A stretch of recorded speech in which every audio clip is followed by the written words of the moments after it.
नमस्कार मोर आउ गोटे वीडियो रे आपण मानक बहुत बहुत स्वागत। तो आशा करुछि आपण माने समस्ते भल थिबे। मु भी पूरा पूरी भल अछि। ताहले हमर आईईसी प्रोग्राम रे जो रहिछि सेथिरे हमर सेप्टेम्बर मास रे हमर 3टी पालनीय दिवस रहिछि। सेही दिवस मानक मध्यरु काली आपनकु गोटिए देखैली एवं आज गोटे देखेबी खाद्य प्रदर्शनी दिवस। तो खाद्य प्रदर्शन आमे करिकिना जो माँ मैंने अच्छे ग्रामवासी मैंने अच्छे तार उपकारिता विषय रे आमे तांको बुझेई थाए जे खाद्य आमर शरीर पाई कहीं एते जरूरी। तो तार बैठक विवरणटा मु नेकी आछि। तो विवरणटा पढ़ी सुनेबा आगु मोर आपण मानकु रिक्वेस्ट, जदि आपण माने मो चैनल फर्स्ट टाइम आछंती ताले मो चैनल को निहाती सब्सक्राइब कर देबे, बेल आइकन को जाक्की देबे, ताले एही परि भाबरे इनफॉरमेशन वीडियो सब आपण पाई परिबे। तो चलू ताहले आम स्टार्ट कर दबा। अद्यता 7/9/2025 रिख दिबा 1 घटिका समय रे अंगनवाड़ी केन्द्र बड़भुंडु ठारे खाद्य प्रदर्शनी दिवस पालन करागला।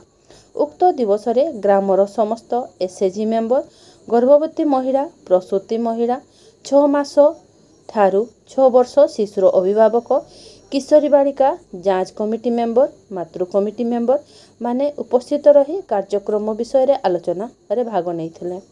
आलोच्य विषय सर्वप्रथम समस्त ग्रामवासी मानकु स्वागत करागला।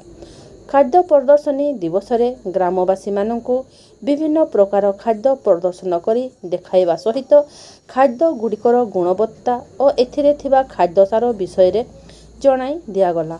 खाद्य सार कहिले आमे बुझु जे जेउ खाद्य ग्रहण द्वारा शरीर को शक्ति मिले और शरीर को विभिन्न रोग संक्रमण रक्षा करे।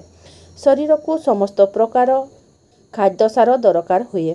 यह द्वारा शरीर को शक्ति मिले, जहा द्वारा मनुष्य शरीर को परिश्रम करने को समर्थ हुए। बढ़ुवा शिशु, गर्भवती महिला पुष्टियुक्त खाद्य खाइले शिशु मानकु शारीरिक वृद्धि और मानसिक वृद्धि ठीक भाव में होता है। खाद्य को रोषेई कला बेले पनीपरिबा को काटी आगरू धोइबा, जहाद्वारा से थिबा खाद्य सार नष्ट हेबो नाही। मांस को भल भाव में सिझाइबा, मांस रे बैक्टेरिया गुड़िक यह द्वारा नष्ट हुअन्ते और हजम हेबारे यह साहाय्य करे। आमे यह निश्चित करिबा जे खाद्य भल भाव में सिझी थिबो। बेसी मसलायुक्त खाद्य, चाहा और कॉफी पीवा शरीर निमंते हानिकारक। यह द्वारा अनिद्रा हेबा और पाचन समस्या, अल्सर, चर्म समस्या, रक्तचाप वृद्धि हेबा सहित पेटरे असुविधा सृष्टि करिथाए। किंतु ठीक परिमाण रे मसला यथा हळदी, जीरा, धनिया पाचन, स्वास्थ्य और रोग प्रतिरोधक शक्ति पाई भल। समस्त मसला रे किछि ना किछि औषधीय गुण रही अछि।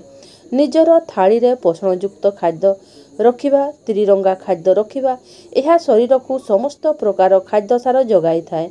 खाद्य खाइबा पूर्वरु हाथ को भल भाव में धोइबा, खाद्य प्रस्तुत करिबा पूर्वरु बासन गुड़िक भल भाव में परिष्कार करिबा, परिष्कार जल ग्रहण करिबा, आयोडीन युक्त लूण ग्रहण करिबा।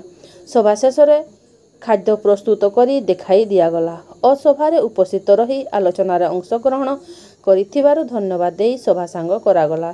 तो मु एहीपरि भाबरे लेखिछि। जदि आपनको एथिरे आहुरी किछि ऐड करिबार थाए ताले करि पारिबे। ठीक अछि, ताले रहुछि। देखाबो मन नेक्स्ट वीडियो रे।